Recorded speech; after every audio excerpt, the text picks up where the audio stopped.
سورہ بقرہ آیات نمبر 163 تا 167 میں توحید کا بیان اور دلائل بیان کیے گئے ہیں۔ نئی امت کے لیے شرک سے اجتناب کی ہدایات، قیامت کے دن شرک کرنے والوں کے انجام کا ایک منظر۔ اعوذ باللہ من الشیطان الرجیم وَإِلَٰهُكُمْ إِلَٰهٌ وَاحِدٌ لا الہ الا هو الرحمن الرحیم، اور تمہارا معبود حقیقی تو بس ایک ہی معبود ہے، اس کے سوا کوئی عبادت کے لائق نہیں، وہ نہایت مہربان اور ہر وقت رحم فرمانے والا ہے۔ ان فی خلق السماوات والارض واختلاف اللیل والنہار والفلک التي تجری فی البحر بما ينفع الناس وما انزل اللہ من السماء من ماء فأحیا به الأرض بعد موتها وبث فيها من كل دابة وتصريف الرياح والسحاب المسخر بين السماء والأرض لآيات لقوم يعقلون۔ بے شک آسمانوں اور زمین کی پیدائش میں اور رات اور دن کے بدلتے رہنے میں اور ان کشتیوں میں جو سمندر میں لوگوں کو فائدہ پہنچانے والی چیزیں اٹھا کر چلتی ہیں، اور اس پانی میں جسے اللہ نے آسمان سے اتارا ہے، پھر جس کے ذریعے وہ زمین کو مردہ ہو جانے کے بعد زندہ کرتا ہے، اور جس میں اس نے ہر قسم کے حیوانات پھیلا دیے ہیں، اور ہواؤں کے رخ کے بدلنے میں اور ان بادلوں میں جو آسمان اور زمین کے درمیان حکم الہی کے پابند رہتے ہیں، ان سب میں عقل مند لوگوں کے لیے قدرت الہی کی بہت سی نشانیاں ہیں۔ وَمِنَ النَّاسِ مَن يَتَّخِذُ مِن دُونِ اللَّهِ أَندَادًا يُحِبُّونَهُمْ كَحُبِّ اللَّهِ وَالَّذِينَ آمَنُوا أَشَدُّ حُبًّا لِلَّهِ۔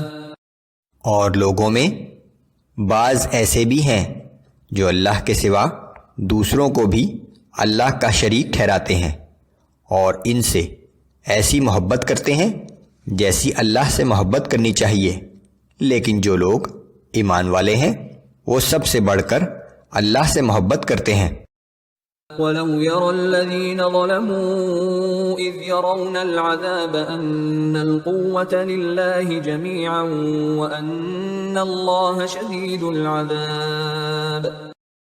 کیا خوب ہوتا کہ یہ ظالم لوگ اس وقت کو دیکھ لیتے جب عذاب ان کی آنکھوں کے سامنے ہوگا، تو یہ جان لیتے کہ سارے اختیارات کا مالک اللہ ہی ہے، اور بے شک اللہ عذاب دینے میں بھی بہت سخت ہے۔ اذ تبرأ الذین اتبعوا من الذین اتبعوا ورأوا العذاب وتقطعت بهم الاسباب۔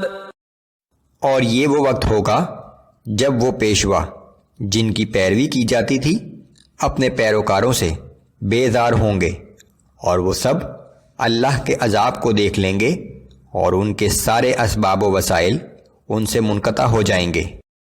وقال الذين اتبعوا لو ان لنا كرة فنتبرأ منهم كما تبرؤوا منا۔ اور اس بیزاری کی حالت کو دیکھ کر پیروکار کہیں گے کہ کاش ہمیں دنیا میں جانے کا ایک موقع اور مل جائے تو ہم بھی ان سے اسی طرح بیزاری کا اظہار کریں گے جیسے انہوں نے آج ہم سے بیزاری کا اظہار کیا ہے۔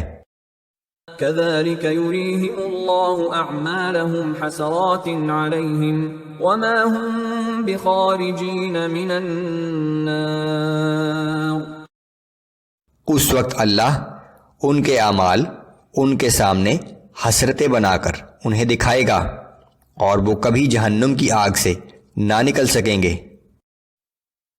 سورہ بقرہ آیات نمبر 168 تا 177 میں کچھ حلال و حرام کا بیان، کافروں کو حق بات کی طرف بلانے کی ایک مثال، نیکی کی اصل حقیقت اور ان اعمال کی تلقین جو اللہ سے قربت کا باعث بنتے ہیں۔ اعوذ باللہ من الشیطان الرجیم یا ایہا الناس کلوا مما فی الارض حلالا طیبا ولا تتبعوا خطوات الشیطان انہ لکم عدو مبین۔ اے لوگو، زمین میں سے حلال اور پاکیزہ چیزیں کھاؤ اور شیطان کی پیروی نہ کرو، بے شک وہ تمہارا کھلا دشمن ہے۔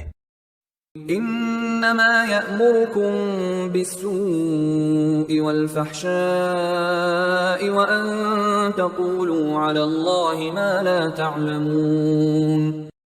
وہ تو تمہیں برے کاموں اور بے حیائی کی ترغیب دیتا ہے اور تمہیں اکساتا ہے کہ تم اللہ کے متعلق وہ کچھ کہو جس کا تمہیں خود علم نہ ہو۔ وَإِذَا قِيلَ لَهُمُ اتَّبِعُوا مَا أَنزَلَ اللَّهُ قَالُوا بَلْ نَتَّبِعُ مَا أَلْفَيْنَا عَلَيْهِ آبَاءَنَا أَوَلَوْ كَانَ آبَاؤُهُمْ لَا يَعْقِلُونَ شَيْئًا وَلَا يَهْتَدُونَ۔ اور جب ان کافروں سے کہا جاتا ہے کہ اللہ کے نازل کردہ احکام پر عمل کرو تو وہ کہتے ہیں کہ نہیں، ہم تو اسی طریقے کی پیروی کریں گے جس پر ہم نے اپنے باپ دادا کو پایا ہے، چاہے ان کے باپ دادا نہ کچھ عقل رکھتے ہوں اور نہ ہی ہدایت یافتہ ہوں۔ وَمَثَلُ الَّذِينَ كَفَرُوا كَمَثَلِ الَّذِي يَنْعِقُ بِمَا لَا يَسْمَعُ إِلَّا دُعَاءً وَنِدَاءً صُمٌّ بُكْمٌ عُمْيٌ فَهُمْ لَا يَعْقِلُونَ۔ اور ان کافروں کو حق بات کی طرف بلانے کی مثال اس شخص کی سی ہے جو کسی ایسے جانور کو پکارے جو پکار اور آواز سنتا تو ہے لیکن کچھ سمجھتا نہیں۔ یہ کفار بہرے، گونگے اور اندھے ہیں، سو یہ عقل سے کام نہیں لیتے۔ یا ایہا الذین آمنوا کلوا من طیبات ما رزقناکم واشکروا للہ ان کنتم ایاہ تعبدون۔ اے ایمان والو، اگر تم صرف اللہ ہی کی بندگی کرتے ہو تو جو پاکیزہ چیزیں ہم نے تمہیں عطا کی ہیں اس میں سے کھاؤ اور اللہ کا شکر ادا کرو۔ انما حرم علیکم المیتۃ والدم ولحم الخنزیر وما اہل به لغیر اللہ فمن اضطر غیر باغ ولا عاد فلا اثم علیہ ان اللہ غفور رحیم۔ اللہ نے تم پر صرف مردار اور خون اور سور کا گوشت اور وہ جانور جس پر ذبح کے وقت اللہ کے سوا کسی اور کا نام پکارا گیا ہو حرام کیا ہے، البتہ اس شخص پر کوئی گناہ نہیں جو سخت مجبوری کی حالت میں ہو اور اس کا مقصد نہ تو نافرمانی ہو اور نہ ضرورت کی حد سے بڑھے، بے شک اللہ نہایت بخشنے والا اور ہر وقت رحم کرنے والا ہے۔ ان الذين يكتمون ما انزل الله من الكتاب ويشترون به ثمنا قليلا اولئك ما يأكلون في بطونهم الا النار ولا يكلمهم الله يوم القيامة ولا يزكيهم ولهم عذاب أليم۔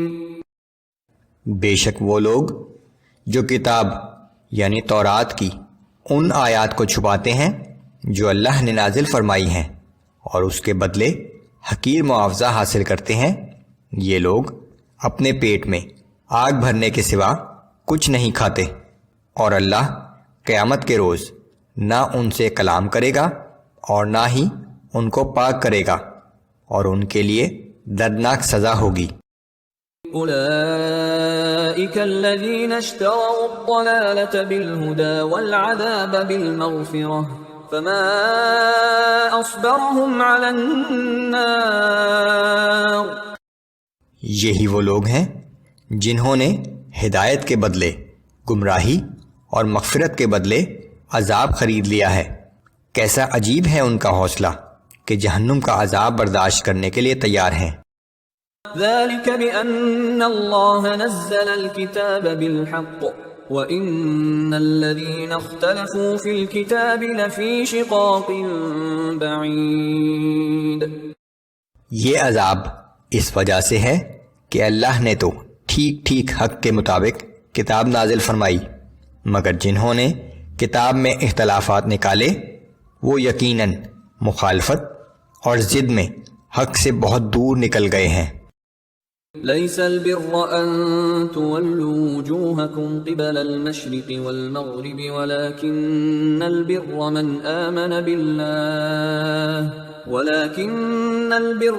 آمن بالله واليوم الآخر والملائكة والكتاب والنبيين.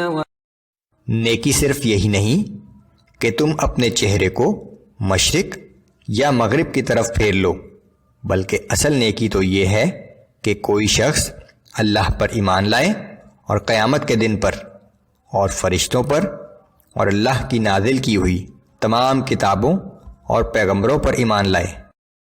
وآتى المال على حبه ذوي القربى واليتامى والمساكين وابن السبيل والسائلين وفي الرقاب. اور پھر اللہ کی محبت میں اپنا مال اپنے قرابت داروں پر اور یتیموں پر اور محتاجوں پر اور مسافروں پر اور مانگنے والوں پر اور غلاموں کو آزاد کرانے میں خرچ کرے.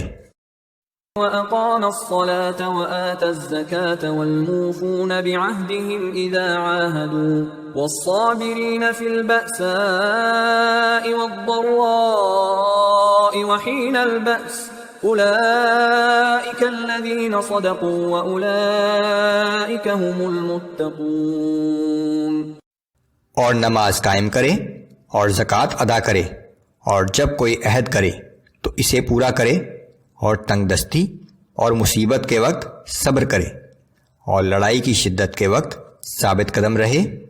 یہی لوگ اپنے قول و فعل میں سچے ہیں اور یہی متقی اور پرہیزگار لوگ ہیں. سورہ بقرہ آیات نمبر 178 تا 182 میں قصاص کے احکامات بیان کیے گئے ہیں اور یہ تنبیہ کہ قصاص معاشرے کی زندگی کے لیے ضروری ہے. مال کے بارے میں وصیت کے احکام ہیں. اعوذ باللہ من الشیطان الرجیم. یا ایہا الذین آمنوا کتب علیکم القصاص فی القتلى الحر بالحر والعبد بالعبد والانثى بالانثى. اے اہل ایمان، ناحق قتل کیے گئے مقتولین کے بارے میں تم پر قصاص فرض کیا گیا ہے. آزاد آدمی نے قتل کیا ہو تو اس آزاد ہی سے بدلہ لیا جائے گا. قاتل غلام ہو تو وہ غلام ہی قتل کیا جائے، اور اگر عورت نے اس جرم کا ارتکاب کیا ہو تو اس عورت ہی سے قصاص لیا جائے. فمن عفی له من اخیہ شیء فاتباع بالمعروف واداء الیہ باحسان. پھر اگر مقتول کے بھائی قاتل کے ساتھ نرمی کرنے کے لیے تیار ہوں تو نیک طریقے سے اس کام کو سر انجام دو اور خوش دلی کے ساتھ دیت کی ادائیگی کرو. ذلك تخفیف من ربکم ورحمہ فمن اعتدى بعد ذلك فله عذاب علیم. یہ تمہارے رب کی طرف سے آسانی اور مہربانی ہے، پس جو کوئی اس کے بعد زیادتی کرے تو اس کے لیے دردناک عذاب ہے. وَلَكُمْ فِي الْقِصَاصِ حَيَاةٌ يَا أُولِي الْأَلْبَابِ لَعَلَّكُمْ تَتَّقُونَ. اور اے عقل والو، تمہارے لیے قصاص ہی میں زندگی اور بقا ہے تاکہ تم ناحق خون ریزی سے بچو اور پرہیزگاری اختیار کرو. یہ قتل عمد کے احکام ہیں، جبکہ قتل خطا کے احکام سورہ نساء آیات نمبر 92 میں بیان کیے گئے ہیں۔ كتب عليكم إذا حضر أحدكم الموت إن ترك خيرا الوصية للوالدين والأقربين بالمعروف حقا على المتقين۔ تم پر یہ بھی فرض کیا جاتا ہے کہ جب تم میں سے کسی کی موت کا وقت قریب آ پہنچے اور اگر اس نے کچھ مال چھوڑا ہو تو اپنے والدین اور قریبی رشتہ داروں کے لیے انصاف کے ساتھ وصیت کرے، یہ متقی لوگوں پر لازم ہے۔ یہ میراث کے ابتدائی احکام تھے۔ میراث کے متعلق تفصیلی احکام نازل ہو جانے کے بعد اب میراث کی تقسیم ان تفصیلی احکام کے مطابق ہی ہوگی۔ فمن بدله بعدما سمعه فإنما إثمه على الذين يبدلونه إن الله سميع عليم۔ پھر جس شخص نے اس وصیت کو سننے کے بعد اسے تبدیل کر دیا تو اس کا گناہ اس کے بدلنے والے پر ہی ہے، بے شک اللہ خوب سننے والا اور جاننے والا ہے۔